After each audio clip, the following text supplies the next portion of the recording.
In this video, we're going to look at how neurons work. And if you like this content, check out the links in my bio to the self-paced course or the MCAT Mastery Program. Both of those give you access to over 500 pages of the highest yield MCAT content just like this. We're going to zoom in on this top part, and we're going to specifically look at these blue sort of dot looking things. If we zoom in all the way on one of those, you can see that this kind of looks like a channel, and that's what they are. So these are ligand gated channels. And what they're going to do is when a ligand, so some molecule that is made for that channel, when it binds to the channel, it's going to open it up. Once it opens, sodium is going to flow in through the channel. So this is called a ligand-gated sodium channel. And so what happens realistically is we have molecules of acetylcholine that are going to bind to these channels, open them up, and then a bunch of sodium is going to flow in. And it's not always acetylcholine. There are a bunch of different neurotransmitters. So I guess I'll cross it out and just put neurotransmitters. That's going to happen all over to all of these blue channels, and you can imagine that is going to fill up these regions with a bunch of sodium.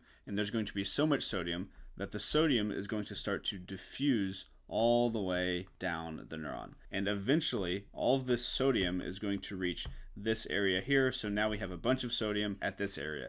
And this area is called the axon hillock. These red things, let's zoom in on those. These are more channels, but this time these are voltage gated channels. And once all this sodium reaches this area, it's going to raise the voltage in this area, and that triggers these red channels to open. That allows more sodium to rush into the neuron.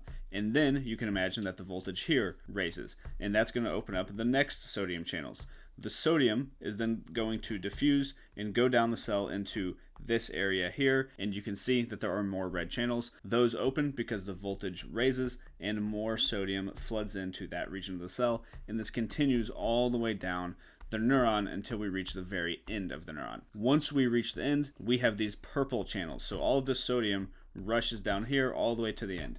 And that is going to do a very similar thing where now the voltage down here raises. Once that voltage raises, the purple channels are going to open. This time, calcium 2+ rushes in. And once calcium 2+ is in there, I'm going to draw an image that is representing what is inside of that. We have these vesicles, these membrane-bound vesicles that contain more neurotransmitters. The calcium is going to bind to those, and then that's going to allow the neurotransmitter to bind to the membrane of the neuron. If we circle right here, that is where the vesicle, if I draw another small circle, once the calcium binds to that vesicle, it migrates over to the membrane, binds to it, and then it releases that neurotransmitter to the outside of the cell. And this neurotransmitter, remember back at the beginning, we said that's what starts all of this in the first place, is a neurotransmitter. And so the neurotransmitters released at the end of this process are probably going to do something similar, where now they are going to go bind to their own channels and start this process all over.